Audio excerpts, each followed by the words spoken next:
Welcome to Spilling the Tea with Nancy D, where we serve up piping hot truth straight from the source. Well, at least what I think the source should be.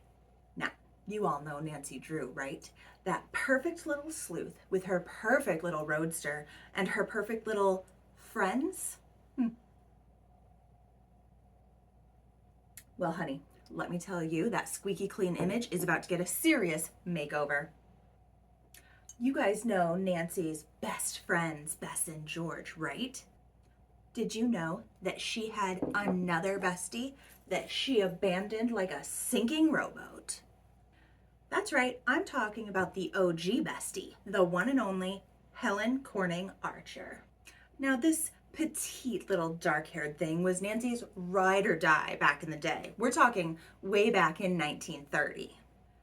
Nancy was just a fresh-faced gumshoe, and Helen was her number one confidant. In school, Nancy had made one particular chum, Helen Corning, of whom we'll hear about later. Except later never came. So to hear Nancy tell it, Helen got married and they drifted apart. Ugh, please. I went back and I read the original transcripts, and that is a cover story if I've ever seen one. Helen knew Nancy way back in the 1930s, but we never heard anything about this engagement until the 1960s. And all this time, she was dating Ned's roommate. But suddenly, this guy Jim Archer comes around and she's running off with him. Not to mention the fact that he works on an oil rig. That sounds like a recipe for catfishing. Plus, the last time anybody hears from this Archer guy, he's twice her age running a bank in River Heights. Now, let's get down to the real tea. Why did Nan ditch her girl Helen? Maybe she was too much of a gossip and couldn't be trusted. We've all been there. Maybe she was too much of a fraidy cat. Maybe she caused one too many boating accidents. Or maybe they really did just drift apart. But here's where it gets juicy, my lovelies.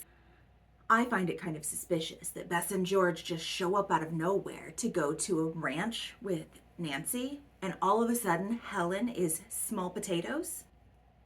I'm no detective, but something tells me that Bess and George may have been the ones to sabotage Nancy's relationship with Helen. Appeared in the first 4 books, and by number 5, she's dropped like a cheap handbag. Helen shows up again later in Larkspur Lane, already married to Jim Archer, so now they're calling her Helen Archer. But let's be real. By then, she was a ghost of her former self. So what really happened to Helen Corning Archer? Was she too much for Nancy? Did Bess and George stage a coup? Or was it something even darker? We may never know. But darlings, don't you dare touch that dial, because the next time we're diving into something even more sinister. The curious case of Hannah Gruen. Housekeeper or home wrecker?